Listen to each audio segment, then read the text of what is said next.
Então, hoje estaremos no último capítulo do texto de Gálatas e depois nós vamos fazer um panorama, né, dos dois textos que a gente estudou por último, que são dois textos de Paulo, que o último capítulo agora é um pouco mais curto, e aí depois a gente vai fazer um panorama do texto de Colossenses e do texto de Gálatas, que a gente vai encerrar hoje. São dois textos com... Paulo critica movimentos diferentes que surgiram na época, né? Mas a crítica é sempre a mesma, né? Assim, o jeito que ele... A saída para solucionar o problema é sempre o mesmo, né? Então a gente vai fazer um pouquinho sobre isso. Amém? Todos acharam? Sim. Gálatas, capítulo de número 6. Uhum. Hoje é bem curtinho, nós estamos em 5, 6. Se eu não me engano, tem 16. Hoje a Cleo não entrou. Será que ela melhorou? Estranho, é. Hoje dá 3 versículos por pessoa. E aí eu fico sem. São 18 versículos só. Humildade. Pode começar? Pode. Irmãos, se alguém for surpreendido em alguma falta, vós, que sois espirituais, corrige-o com espírito de brandura. E guarda-te para que não sejas também tentado. Levai as cargas uns dos outros, e assim cumprireis a lei de Cristo. Porque, se algum se julga ser alguma coisa, não sendo nada, a si mesmo se engana. Mas prove cada um o seu labor, e então terá motivo de gloriar-se unicamente em si e não em outro. Porque cada um levará o seu próprio fardo. Mas aquele que está sendo instruído na palavra, faça participante de toda a causa, bom aquele e instrui. Não vos enganei, de Deus não se zomba, pois aquilo que o homem semear, isso também ceifará. Porque o que semeia para a sua própria carne, da carne colherá corrupção. Mas o que semeia para o Espírito, do Espírito colherá a vida eterna. E não nos cansemos de fazer o bem, porque a seu tempo ceifaremos, se não desfalecermos. Por isso, quando tivermos oportunidade, façamos o bem a todos, mas principalmente aos da família da fé. Vede com que letras grandes vos escrevi de meu próprio punho. Todos os que querem ostentar-se na carne, esses vos constrangem e vos circuncidar, somente para não serem perseguidos por causa da cruz de Cristo. Pois nem mesmo aqueles que se deixam circuncidar guardam a lei. Antes, querem que vos circuncideis para se gloriarem na vossa carne. Mas longe esteja de mim gloriar-me, senão na cruz de nosso Senhor Jesus Cristo, pela qual o mundo está crucificado para mim e eu para o mundo. Pois nem a circuncisão é alguma coisa, nem a incircuncisão, mas o ser nova criatura. E a todos os que andarem em conformidade com esta regra, paz e misericórdia sejam sobre eles e sobre o Israel de Deus. Quanto mais, ninguém me moleste, porque eu trago no corpo as marcas de Jesus. A graça de nosso Senhor Jesus Cristo seja com o espírito de vocês, irmãos. Amém. Amém. Amém. Essa é a última, né, já carta de Paulo, e eu vou apresentar aqui a tela. Peraí. Vou apresentar aqui.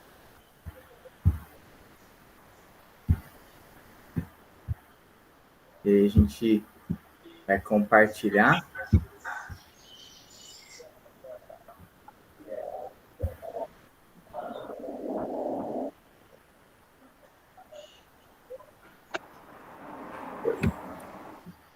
E esse é o último texto, né? A gente veio percorrendo esse texto de Paulo, né? A carta, onde o apóstolo trabalha mediante essas diversas perspectivas, né? E aí, nas últimas 2 aulas, a gente trabalhou sobre o centro da carta, né? Paulo, ele, no capítulo 4 e versículo 5, talvez ele é um dos capítulos que ele é mais enfático sobre o motivo dele estar falando aquela carta. Ele está falando, olha, vocês precisam abandonar essa teologia que tenta perverter, porque vocês vinham correndo bem, vocês vinham caminhando bem, mas agora vocês estão pervertidos. Alguém perverteu em vocês a graça de Cristo e vocês estão se deixando levar por esse conteúdo que não é um conteúdo cristão, alguém está incentivando vocês a viverem mediante esses ritos, mediante esses princípios que não são de Cristo, né? Que não vêm de Cristo. Então é isso que ele está citando nesse tempo, é esse ambiente que ele vem, né, reforçando, nos fazendo pensar sobre isso, que ele está, tudo que vem para tentar acrescentar no evangelho de Cristo não pode ser considerado evangelho. Então ele deixa isso muito bem claro, ele diz, olha, qualquer coisa que você tente acrescentar no evangelho de rituais humanos, não tem validade nenhuma, você está pervertendo o evangelho. O evangelho é o Cristo ressuscitado que nos dá a vida por meio da graça. Essa é a base do evangelho. Qualquer tipo de coisa que você tenta, por meio de méritos ou por meio da sua própria concepção, por meio de uma própria sabedoria, tentar ganhar alguma coisa, tentar ganhar a salvação, você não estará vivendo o evangelho de Cristo, mas o seu próprio evangelho. Então, essa é a ideia que Paulo vai construir. Nesse capítulo 6, ele vai encerrar a carta. Então, depois dele já ter falado bastante, ele foi enfático, né? A gente viu que ele, em alguns momentos, eu até citei que, aparentemente, se ele tivesse pessoalmente falando algumas coisas que ele fala, eu acho que ele ia bater nos caras, assim, porque ele fala algumas coisas assim, capítulo 4, final do capítulo 4, ele olha e fala, olha, queria eu estar perto de vós para poder falar num outro tom. Eu imagino que quando ele fala isso, ele está falando, olha, se eu tivesse, eu ia pegar pelo seu colarinho e a gente ia conversar de uma outra maneira, né?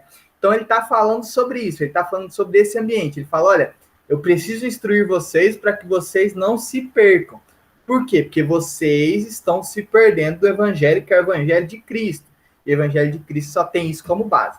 E agora, nesse último capítulo, ele vai encerrar a carta, dizendo que ele já tem para trás outros 5 capítulos que ele foi bem enfático no assunto que ele queria trabalhar, né? Então, a gente viu durante todos esses capítulos que Paulo não tem 2 ou mais concepções, né? Não existe para Paulo vários tipos de afirmativas. A afirmativa de Paulo é só uma. A afirmativa de Paulo é a mesma e não muda, né? Ele está falando, não, olha, é isso e é isso. Então, essa é a questão que Paulo trabalha, esse é o princípio que ele trabalha. Estavam tentando tirar a liberdade do povo. E por isso ele vem com uma carta e fala, olha, vocês precisam ser livres em Cristo.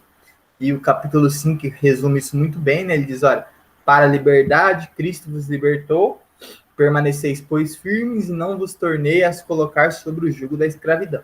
Que é o jugo da escravidão? Não julgue que você merece alguma coisa por algo que você faz. Então, a circuncisão ou a incircuncisão de nada é válida, que ela não gera salvação. Qual é a questão? Você pode ser circuncidado ou pode não ser circuncidado.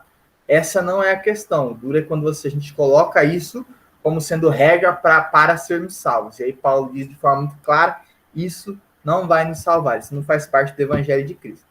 Ele vai encerrar o capítulo citando 3 tópicos, né, de encerramento do capítulo. Primeiro, o auxílio mútuo e a responsabilidade pessoal. Então ele deixa isso muito bem claro na primeira parte do capítulo. Depois ele vai falar sobre a lei da semeadura e colheita, né? E aí a gente precisa entender que as maiorias dos princípios cristãos que estavam no Antigo Testamento, a base da lei como princípio, eles continuam vigorando. A lei da semeadura e colheita, da semeadura e ceifa, como está na Bíblia, não é uma palavra mais próxima do original, ela é desde o Antigo Testamento um princípio que no Novo Testamento continua sendo um princípio. Então, algumas teologias vão dizer que não, hoje você não precisa mais semear porque você vai colher mediante o que Cristo fez. E aí você se engana porque o próprio Jesus, de forma muito enfática, em diversos versículos, ele fala, olha, você tem que observar o que você vai plantar, porque dependendo do que você vai plantar, você vai colher. E isso é base para o Antigo Testamento, isso é base para o Novo Testamento, isso é base para a vida cristã. Então, semeadura e colheita é base para qualquer tipo de teologia, né, de todos os tempos. E em todos os tempos. Nós estamos recebendo chuva de novo. Não sei se aí está chovendo, mas aqui está chovendo, com a graça de Deus, começou a chover de novo. Olha que benção. E aí depois ele vai para os conselhos finais e para as saudações. Então são esses 3 tópicos que Paulo vai trabalhar, né, nesse último capítulo, e a gente vai entrar hoje. Ele diz no primeiro versículo, ele diz, olha, meus irmãos, se alguém for surpreendido em alguma falta, vocês que são espirituais, restaurem essa pessoa com espírito de brandura. Cada um tenha cuidado para que não seja tentado, ou não seja pego em alguma falta, né? Ou que não caia em alguma falta. Em algumas versões vai dizer isso, né? Você que está de pé, cuide para que não caia, né? Paulo vai falar isso em alguns outros textos. Então a gente observa isso, Paulo deixa muito claro sobre um dos princípios que a maturidade precisa exigir de nós, né? Essa palavra aqui, espirituais, é maduro, né? Uma palavra que sai daquela palavra matatais, né? Matitias, que é do discípulo maduro, do discípulo perfeito, né? Aperfeiçoado. Então ele vai sair um pouco dessa raiz de palavra, né? Alguém que, você que já é maduro, você que já está amadurecido, cuide para restaurar essa pessoa com espírito de brandura. Cada um tenha cuidado para que também não seja tentado nessas coisas. Então, a maturidade, ela pressupõe, aí eu coloquei nesse sentido, né, existe para nós uma postura mais centrada em relação às nossas próprias tentações e uma postura também mais centrada em relação às faltas, falhas, pecados de nossos irmãos e irmãs. A maturidade pressupõe maior sabedoria na hora de resolver crises. Então, quando a gente olha para isso, e Paulo deixa isso muito bem claro, o cristão a gente sempre devia aprender isso, né? As crises no ambiente cristão, elas vão existir, porque a gente está lidando com seres humanos, né? Então, a gente lidando com seres humanos, nós precisamos entender que crises nós teremos. E isso não é motivo de desmérito para ninguém, porque nós somos seres humanos e vamos ter crise. Algumas pessoas vão ser mais amadurecidas em alguma área, algumas pessoas vão ser mais amadurecidas em outra área, e a gente vai precisar agir de forma sábia conforme cada pessoa, né? E conforme cada um. Mas algo que Paulo deixa muito claro para nós é que o processo, o ambiente, uma pessoa madura precisa agir de forma sábia, no sentido de restaurar a outra pessoa que caiu. Então, pessoas maduras cuidam da restauração de pessoas e não simplesmente, menosprezam as pessoas quando elas fazem alguma coisa errada. Então, quando as pessoas erram conosco, quando as pessoas fazem algo que com a gente é algo que pode nos parecer uma traição, pode nos parecer um tipo de imaturidade, alguma questão que fere o nosso coração, nós que somos maduros, nós que estamos caminhando, somos mais maduros em alguma área, não caímos naquela área, nós precisamos ter um espírito de restaurar essa pessoa, ajudar a restaurar essa pessoa. E aí a gente lembra sempre o nosso norte, né? Como cristãos, como discípulos de Jesus, o nosso exemplo de cristianismo é sempre Jesus, né? Então, nós devemos sempre nos parecer com Cristo. E aí eu gosto sempre de uma frase, eu não lembro quem falou, mas uma frase que fala assim, que quando Jesus olha para Judas, logo antes dele trair, né, no momento que ele está no ápice da traição, Jesus já sabendo que ele trairia, e Judas o beija, Jesus olha para ele e diz, amigo. Oi, meu amigo. E a palavra que ele usa é a palavra que significa isso no grego. Então, é o amor de amigo. Jesus está falando, olha, eu te amo como um amigo. E ao falar isso, Jesus não está sendo falso. Mas Jesus está dizendo, olha, a imaturidade dele em relação ao dinheiro e a traição que ele está fazendo por mim por causa de dinheiro não muda o amor que eu sinto por ele. Então eu creio de forma veemente que se Judas tivesse esperado Jesus, ele com certeza seria um daqueles que Jesus olharia e falar, não, vai procurar Pedro, né? Que ele fala isso em Marcos, né? Marcos cita, né, que ele fala, olha, vai, avisa Pedro e os discípulos. Ele falaria provavelmente, avisa Pedro, avisa Judas e os outros discípulos que eu estou vivo e que eu estou indo ao encontro dele. Então, Judas também seria o alvo da restauração, né? Que ele não esperou, e aí ele se antecipou em alguns momentos, né? Então, nós precisamos entender que a maturidade precisa pressupor isso. Precisa pressupor uma maior maturidade ao lidar com as falhas dos outros, né? Entender que os outros erram, entender que as pessoas nos frustram e que nós precisamos ter um coração mais maduro nesse sentido. E Paulo encerra, né, a carta, começando esse capítulo dizendo isso, sobre essa maturidade que um cristão precisa ter em si. E aí ele vai falar sobre um outro princípio de Cristo, né? Ele fala, ó, levem as cargas uns dos outros, e assim estarão cumprindo a lei de Cristo. E aí ele deixa muito bem claro sobre a necessidade de carregarmos as cargas uns dos outros, sermos suportes uns dos outros em amor e graça. E aí ele vai falar sobre a lei de Cristo. E a lei de Cristo, como o próprio Cristo diz, né? A base da lei judaica é amar ao Senhor teu Deus de todo o teu coração, de todo o teu entendimento, de toda a tua alma, e amar ao próximo como a ti mesmo. Mas a lei de Cristo, ela vai um pouco além disso, né? Que a lei de Cristo, quando Jesus ele encerra em João, né? A sua caminhada com seus discípulos, ele encerra a carta, ele já quase encerrando aquela carta, no capítulo 13, depois da ceia, né, depois do lava-pés, ele fala, olha, no capítulo 13, versículo 34, ele diz, olha, novo mandamento vos dou, que vos amei como eu vos amei. Então, o princípio cristão, a lei de Cristo, ela vai além do que um amor que fala, não, amar ao Senhor Deus de todo o teu coração e amar ao próximo como a ti mesmo. Ele fala, não ameis como eu vos amei.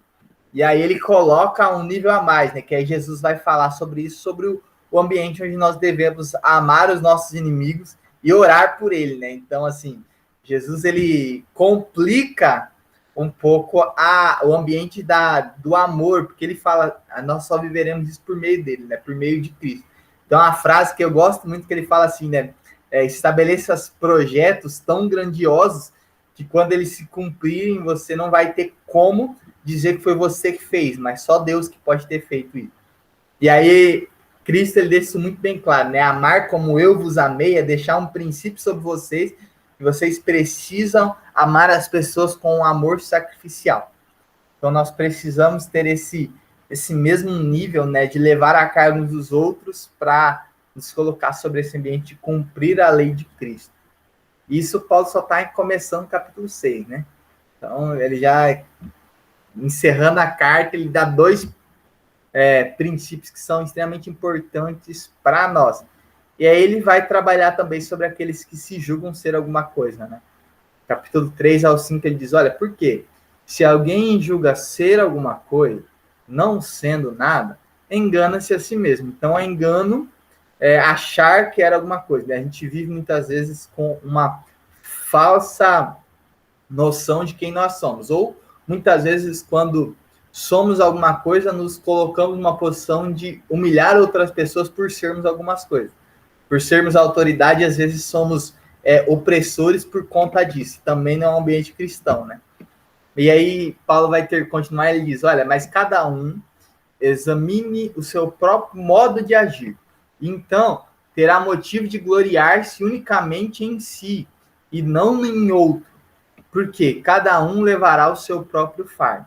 Então aí Paulo está falando, olha, sobre o princípio daquelas pessoas que tentam se colocar acima de alguém, que tentam julgar ser alguma coisa, ou se colocar acima de alguém, você precisa examinar a si próprio, seu próprio modo de agir, para que você possa se gloriar do jeito que você age, e não em outra pessoa por estar acima de outra pessoa. E aí você vai, cada dia, levar o seu próprio fardo, né? Que é a maneira reta, né? O padrão que nós devemos viver, né? Paulo, ele usa uma expressão nesse texto que dá a entender sobre o ambiente que nós precisamos examinar a nós mesmos, para que nós mesmos possamos alinhar a nossa expectativa, processo e caminhada segundo aquilo que somos, não segundo os outros.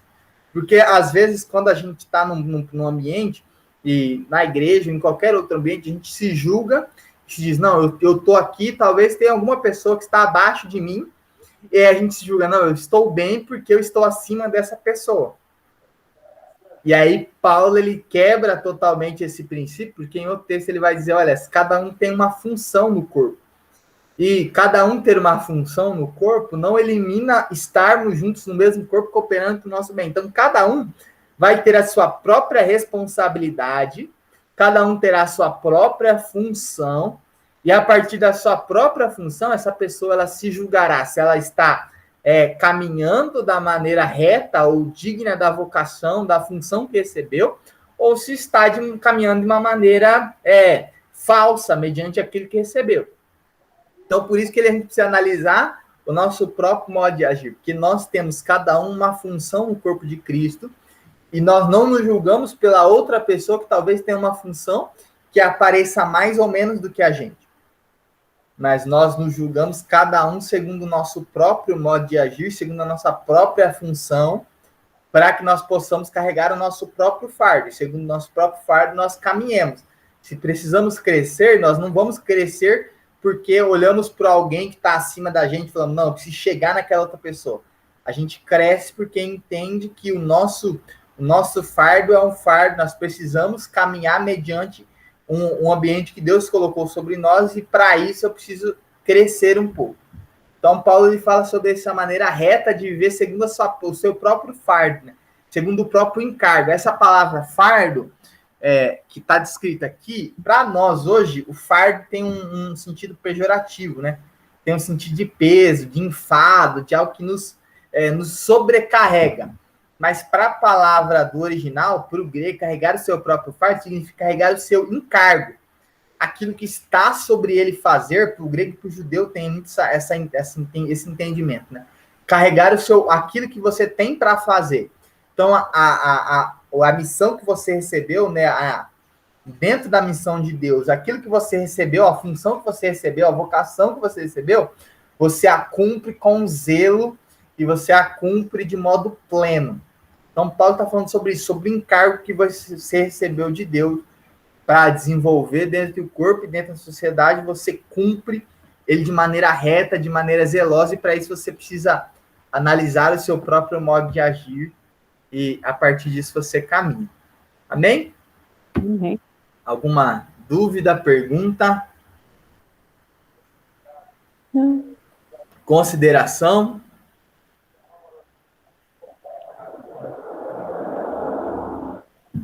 Todos em paz. Então vamos lá. E aí Paulo vai continuar, né? E ele vai falar sobre o princípio de semeadura e colheita, que eu disse que é um princípio cristão desde o Antigo Testamento, que Paulo reforça ele, né? Diz, olha, mas aquele que está sendo instruído na palavra, compartilhe todas as coisas boas com aquele que o instrui.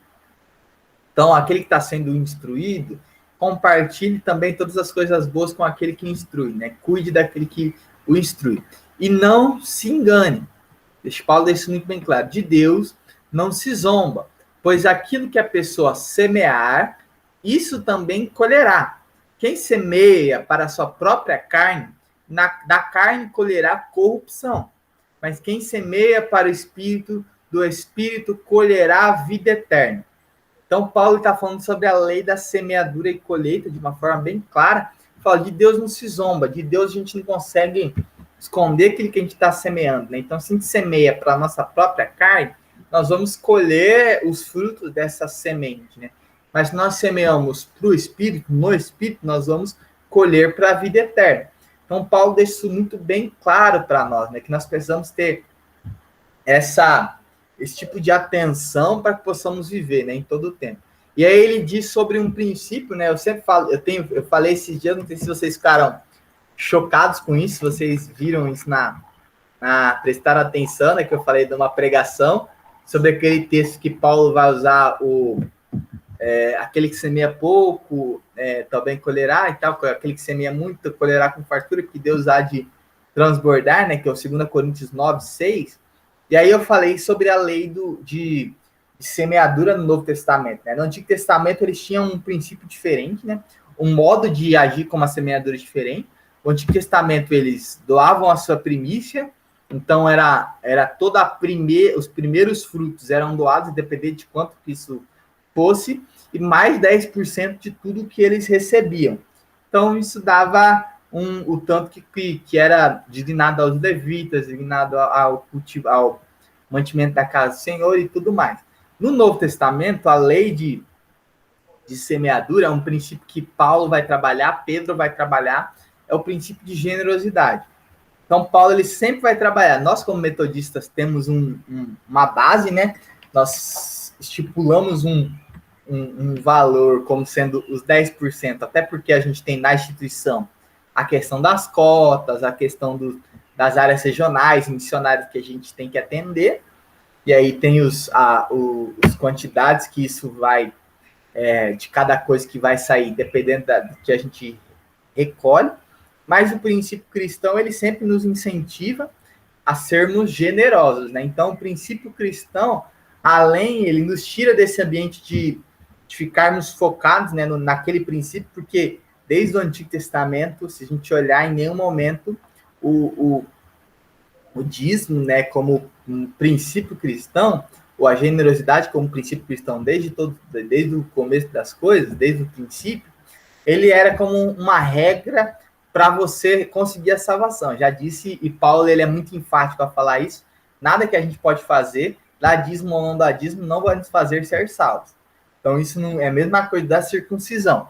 Mas o princípio que Paulo trabalha muito bem é o princípio de sermos generosos. Então, a generosidade é um princípio cristão. Quando nós, em todo tempo, somos cristãos, nós agimos em generosidade. E aí a gente fala, mas tem a ver com dinheiro? Tem a ver com dinheiro, mas tem a ver com todo o resto da nossa vida. Se somos cristãos, nós somos generosos em afeto com os nossos irmãos, nós somos generosos com as nossas casas, nós somos generosos em todo o ambiente, não é só no ambiente eclesiástico, não é só no ambiente institucional que somos generosos, mas em tudo nós recebemos a generosidade de Deus e compartilhamos. Então, se nós estamos falando, pois aquilo que a pessoa semear, isso também vai colher, isso, por aquilo que você semear, isso também vai colher. Então, se você semeia na sua casa amor, você colherá amor, porque isso é fruto do Espírito. Como o próprio Paulo vai dizer no capítulo 5, mas se você semeia ira, você vai colher ira, porque de Deus não se zomba. Se você semeia apatia, você vai colher apatia. Se você semeia indiferença, você vai colher indiferença. Como que eu mudo o que eu vou colher? Plantando coisas diferentes. Então, se eu planto coisas diferentes do que eu estou colhendo, né, do que eu quero, para mudar a minha colheita, eu vou colher coisas diferentes, porque aquilo que eu semeio é aquilo que eu também vou colher. Então, isso precisa atingir todas as áreas da nossa vida. O princípio cristão é o princípio da generosidade. Então, em todos os ambientes da vida, nós não compartilhamos as coisas porque a pessoa merece, ou porque nós estamos querendo alguma coisa de alguém, ou estamos querendo ganhar alguma coisa de Deus. Mas nós compartilhamos porque somos generosos em tudo. No recurso, no amor, no afeto, na paciência, no domínio próprio, na atenção, na bondade, na benignidade, na longanimidade, em todos os ambientes nós compartilhamos, porque entendemos que isso é princípio cristão. Amém? Amém. Parece que alguém queria falar alguma coisa?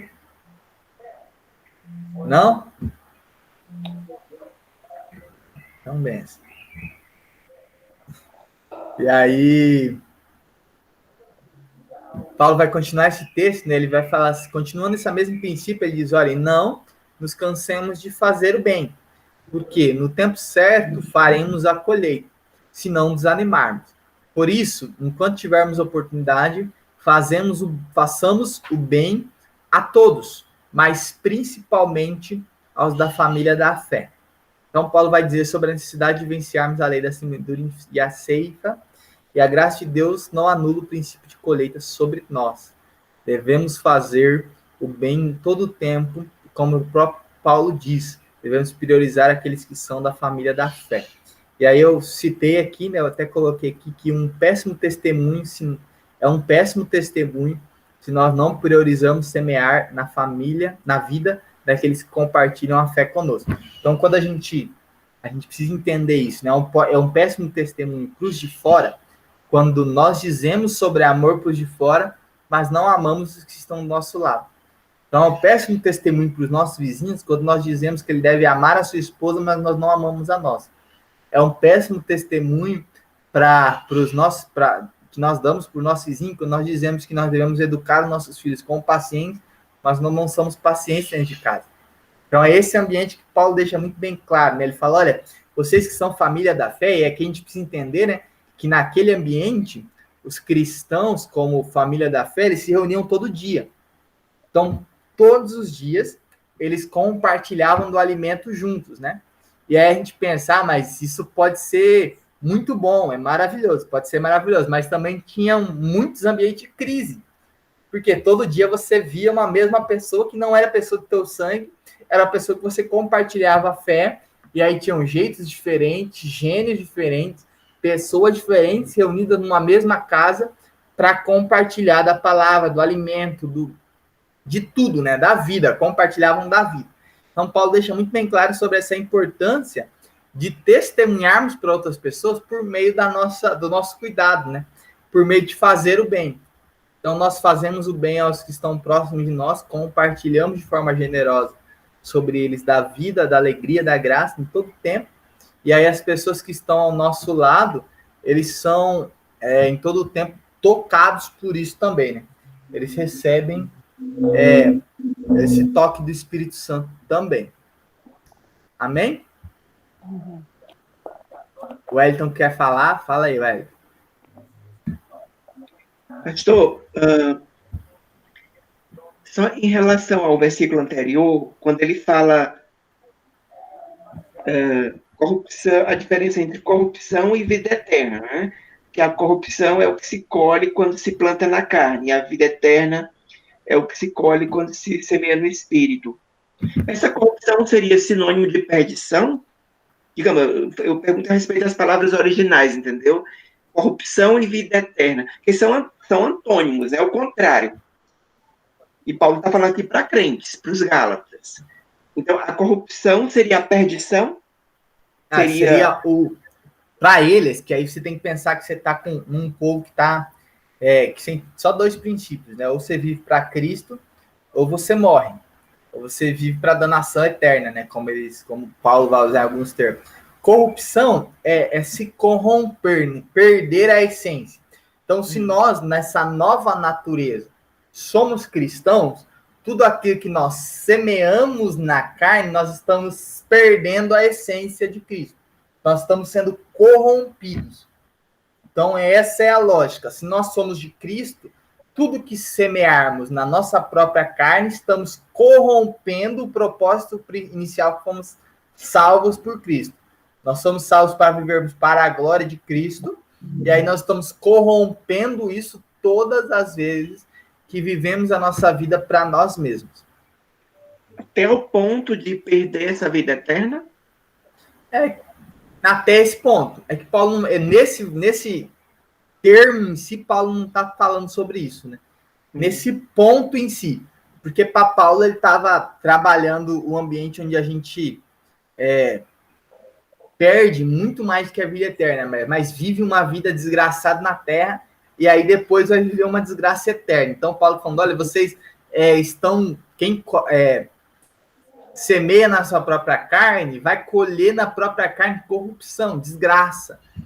Que significa, né, essa palavra desgraça, mesmo sendo para nós, às vezes, um palavrão, a palavra desgraça significa fora da graça, né? Então, a palavra deveria ser comum para a gente. Todo mundo que não se converteu é um desgraçado. Está fora da graça. Então, a gente precisa entender que Paulo está falando, olha, se você plantar na sua própria carne, você vai colher corrupção. E a corrupção é o quê? Você vai viver no meio da desgraça. Então, você vai ver fora da graça de Deus. E fora da graça de Deus, nada que possa vir é bom. Então, essa corrupção que Paulo está falando. Não no termo de corrupção no sentido de danação eterna, porque eles sabiam que se vivessem na carne, esse seria o futuro deles, né? Então, Paulo está trabalhando o ali, né? Ele falou, mais do que trabalhar o futuro, como o que você vai gerar por colher, que você vai colher no futuro, você também vai colher desgraça no dia seguinte, né? Na sua própria vida. No dia a dia, sua vida vai ser uma vida desgraçada, sem a graça de Cristo. Entendi. Obrigado. Mais alguém? Amém. Então vamos continuar. E aí Paulo vai, depois disso, ele vai começar a parte das considerações finais, né? E aí eu coloquei até uma letra maior nesse ponto, né? Que ele fala assim, olha, veja com que letras grandes escrevi a vocês de meu próprio punho. É desse versículo que surge aquela cultura que talvez Paulo tenha o espinho na carne, que ele fala alguma coisa na visão, né? Que aí ele precisava escrever com uma letra maior para poder conseguir enxergar e tudo mais, e alguma deficiência visual. É desse versículo principalmente, né? Que vai citar sobre esse ambiente, né? Essa cultura. E aí Paulo está descrevendo sobre uma forma que ele nunca fazia, né? Paulo em si nunca escrevia suas cartas, né? Paulo não escreve essas cartas. E aqui, aparentemente, os historiadores vão dizer que nesse capítulo 6, o último capítulo, esses conselhos finais, essa questão da semeadura, ele escreveu, né? Então ele escreve esse final da carta. E ele normalmente não fazia isso. Normalmente ele não se escrevia, quem escrevia era ou Timóteo, ou Lucas, os seus discípulos, as pessoas que caminhavam com ele, que escreviam as cartas. E ele só ditava, né? Ele ia só falando, e aí a pessoa ia escrevendo, né? Eu não sei se vocês, acho que todos aqui pegamos essa época, eu não sei se a Amanda pegou essa época, né? Que é a mais novinha entre nós. E a época de ter que ditar, do professor ditar as coisas. Nossa, gente, que lá era terrível, meu Deus. O professor ia ditando, e às vezes a gente fala, professor, calma que você está ditando muito rápido. Então, o Paulo era essa pessoa que ficava ditando, né? Ele ditava algumas coisas e as pessoas escreviam, né? Ele mesmo em si não escrevia. E aqui os historiadores vão dizer que nesse texto em específico, esse último capítulo de Gálatas, ele que escreve, né? É por isso que ele está citando. Ele fala, veja com que letras grandes eu escrevi a vocês de meu próprio punho. Então, ele está falando sobre esse escrita, e daí vai surgir as ideias de que talvez ele poderia ter alguma doença visual, né? Por isso que ele cita isso, né? Ele fala que ele mesmo que estava escrevendo, né? Com essas letras grandes, como ele mesmo diz. E ele vai dizer, todos que querem ostentar-se na carne, esses querem obrigar vocês a se deixarem circuncidar. E agem assim somente que não querem ser perseguidos por causa da cruz de Cristo. Pois nem mesmo os que deixam circuncidar guardam a lei, mas querem apenas que vocês submetam a circuncisão para que eles possam se gloriar na carne de vocês. Então, Paulo, ele, nos últimos versículos, né, ele resume toda a motivação desses cristãos. Ele fala, olha, vocês que, aqueles que estão estão pervertendo o evangelho e fazendo com que vocês se circundem, eles não estão querendo que vocês se circundem porque eles estão cumprindo a lei ou estão vivendo a completude da lei, seguindo a lei todas bonitinhas, porque nem eles mesmos seguem. Mas eles estão querendo que vocês se circuncidem para que eles não sejam perseguidos por causa da cruz de Cristo. Que a partir do momento que eles abrem mão da lei e desse rito, né, da lei, que é um rito exterior, né, que as pessoas conseguiriam uma marca externa, a partir desse momento eles estariam dizendo que não, eu não sigo a lei. Então, eles estavam falando, olha, vocês se circuncidam para que eu não precise ser perseguido. Então, eles, por amor à própria vida deles, né, a não perseguição, né, pela preservação deles, eles estavam querendo que os outros se circuncidassem para que eles não fossem perseguidos. E aí Paulo vai dizer, olha, é por isso que eles estão querendo que vocês se circuncidem, né? Para que eles não sejam perseguidos. E aí Paulo vai continuar dizendo, ele diz, mas longe de mim me gloriar, ou gloriar-me, senão na cruz de nosso Senhor Jesus Cristo. Então, o motivo que para uns, para os outros, só é motivo de não serem perseguidos, Paulo está falando, olha, eu não me glorio em outra coisa a não ser na cruz. A cruz, se eu precisar ser perseguido por ela, que eu seja, mas que eu seja perseguido pela cruz, né? E não me preserve por manter algum rito ou não, pela qual o mundo está crucificado para mim, e eu estou crucificado para o mundo.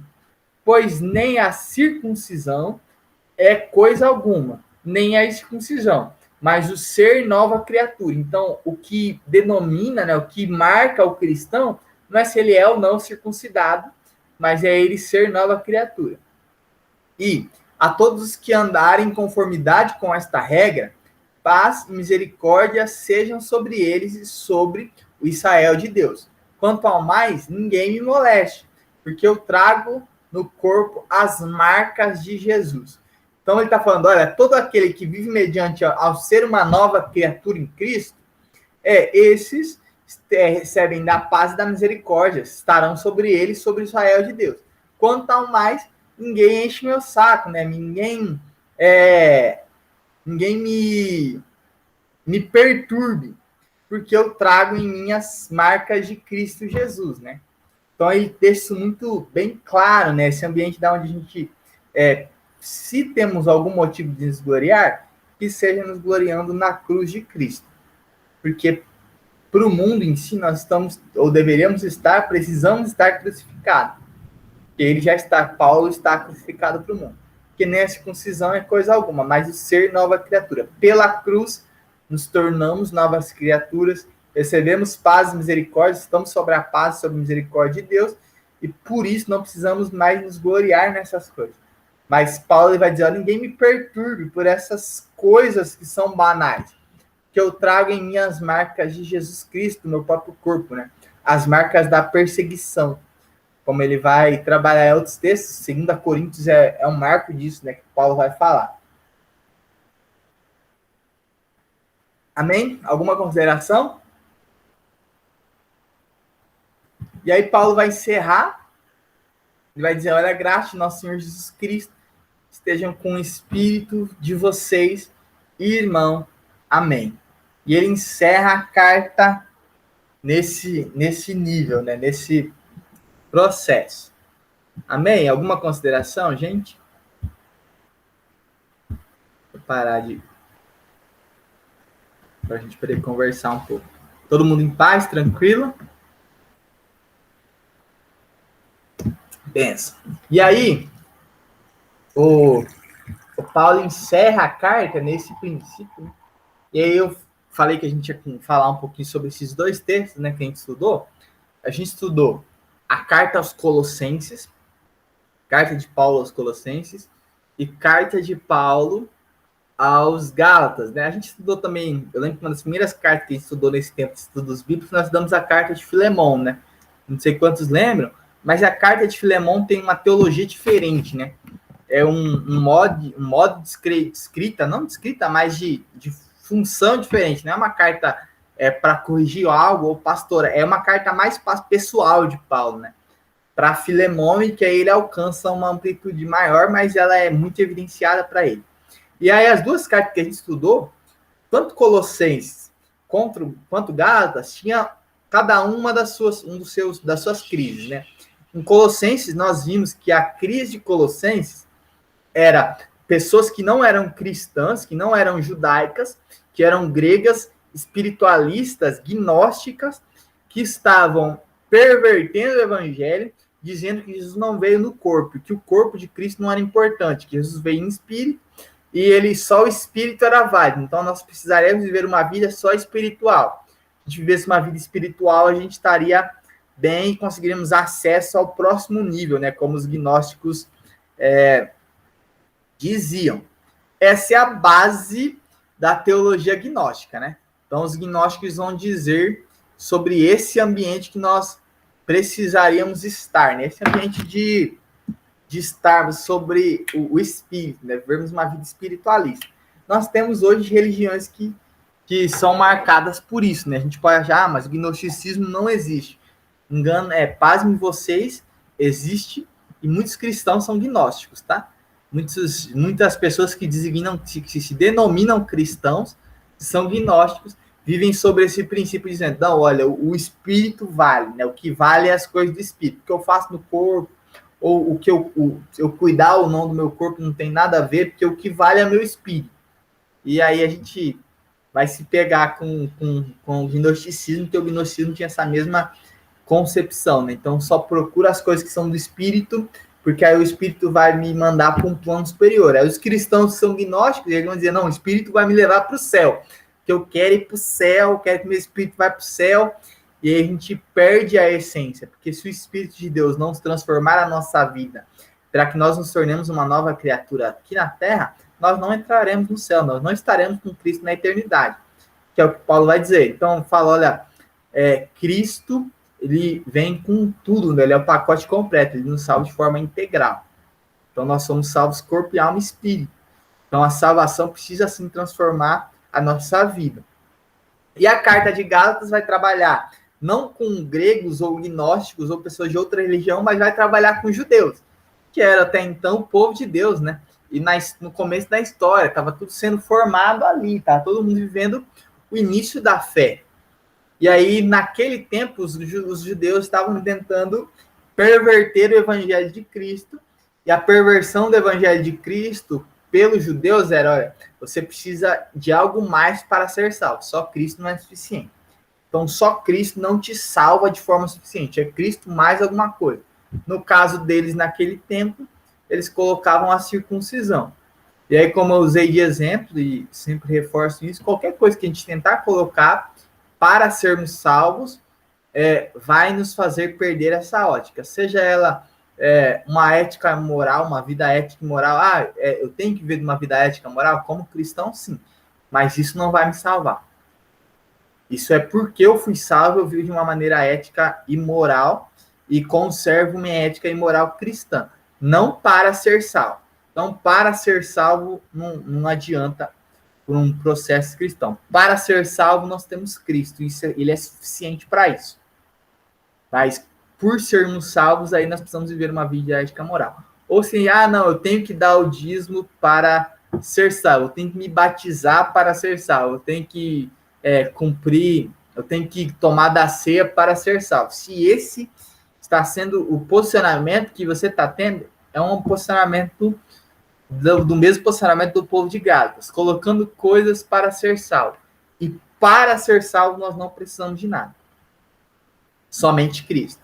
Então, esses dois pontos, as duas bases das duas cartas. Né? Uma carta dizendo que só o Espírito vale, então a gente não precisa cuidar da parte exterior, da parte externa, só o Espírito está valendo. E outra coisa está dizendo, não, olha, você precisa de mais alguma coisa para ser salvo. Paulo responde as duas cartas com o mesmo princípio, né? Colocando a mesma ênfase, que é a ênfase da maioria das respostas de Paulo. Cristo é suficiente. Para Colossenses, ele diz, olha, o mistério que estava oculto desde das outras eras e agora foi revelado em vós, né? Colossenses 1:26, que é 1:26, 27, que é Cristo em vós, a esperança da glória. Então ele vai trabalhar sobre isso, então que Cristo que está em nós, ele nos molda, ele nos movimenta, ele nos dá esperança, e a palavra glória, né, pro grego, né, para onde Paulo está escrevendo, para o povo de Colosso, ele está falando, olha, Cristo em vós é a esperança da cultura de Deus ser revelada sobre você, né? Sobre a terra, sobre onde você está vivendo. Então é você trazer a cultura. Por quê? Paulo está falando do povo grego, que na época era greco-romano, né? E os romanos criaram uma cultura que, eu não sei quantos gostam de filmes antigos, mas acho que todos já assistiram algum filme antigo, assim, nesse nível. E os antigos, ele falava, não, as glórias de Roma. Quais eram as glórias de Roma? Roma colonizar as pessoas, colocar a cultura deles sobre os outros povos. Então, qual é a glória de Cristo? Que Cristo seja manifestado e a cultura dele seja expressada em todos os povos. Então, a cultura do reino de Deus alcança as nossas vidas e alcança também as outras pessoas.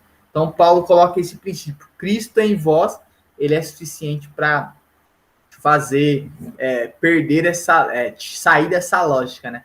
De que não, o espírito, só espírito. Não, Cristo, ele alcança vocês e ele transforma a sua sociedade, sua cultura, o seu mundo, seu modo de viver. E aí Paulo, para Gálatas, ele vai trabalhar que, como eu disse, é uma região, né? Não é uma cidade específica, para a região da Galácia. Ele vai trabalhar sobre um outro princípio. Ele diz, olha, o princípio é o mesmo, mas sobre um outro termo. Ele diz, olha, Cristo vos libertou. Por meio de Cristo somos libertos. Então, nós somos nova criatura, nós expressamos a cultura de Deus por meio da liberdade que Cristo nos deu. Então, o que nos tira da opressão da lei ou da escravidão no pecado é Cristo. Não é vivermos uma vida reta segundo a lei judaica. Ele deixa isso muito bem claro, porque para nós precisamos entender isso sempre, né? Que nada que façamos nos fará viver uma vida eterna com Cristo, ou uma vida reta para Cristo, né? Que a vida eterna, como diria C.S. Lewis, tem um livro muito interessante que ele fala sobre o cristianismo puro e simples, e aí o livro ele vai falar assim que os homens mais relevantes na Terra não foram aqueles que pensaram nas coisas da Terra, mas foram aqueles que pensaram nas coisas celestiais. Aqueles que tiveram a sua mentalidade nas coisas espirituais, tiveram maior relevância na Terra, porque entenderam da onde vieram e para onde voltariam, e aproveitaram o tempo que estavam cumprindo a sua missão na Terra. Então eram pessoas intencionais. Então nós, como cristãos, se nós focarmos somente nas coisas da Terra, nós não cumpriremos a vida de Deus, né? Mas nós devemos ser intencionais ao ponto de sermos livres, termos uma nova natureza em Cristo e conservarmos essa nova natureza, né? E qual que é esse princípio que nós precisamos ter? Cristo em nós, a esperança da glória. Então, Cristo nos alcança, transforma a nossa vida e por isso nós temos essa oportunidade. Então, Paulo ele vai trabalhar sobre esses dois povos, né? Os povos não cristãos, gnósticos, que estavam falando, não, você precisa cuidar do espírito, porque só o espírito vale. E o povo judeu que fala, não, você precisa se circuncidar para que você possa ser salvo por Cristo. E aí Paulo, nos dois ambientes, ele fala, não, Cristo ele é absoluto. Ele transforma a nossa cultura, ele nos liberta dessa lei judaica para que nós possamos viver mediante a graça de Cristo. E a graça de Cristo nos alcança em todo o tempo. Somos alcançados por ela e ela nos gera vida em nós, né? Então, esses são os dois princípios que Paulo deixa bem claro, né, nessa carta aos Gálatas, como também deixa claro nas cartas de Colossenses, né?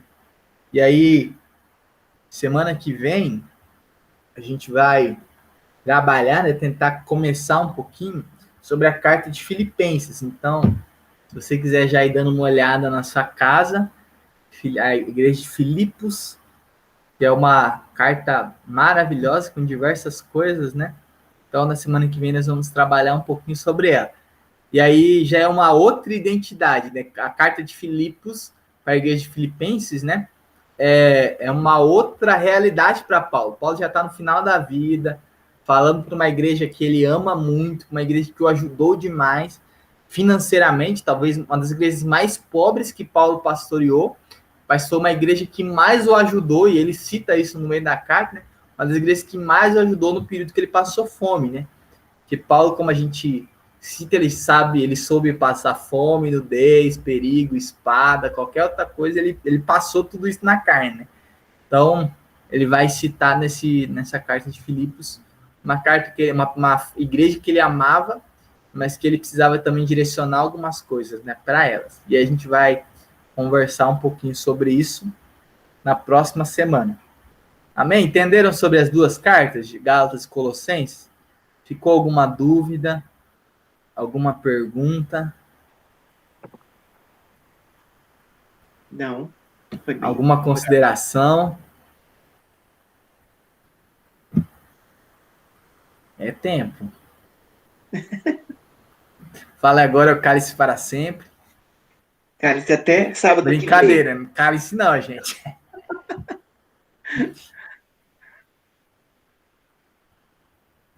Amém?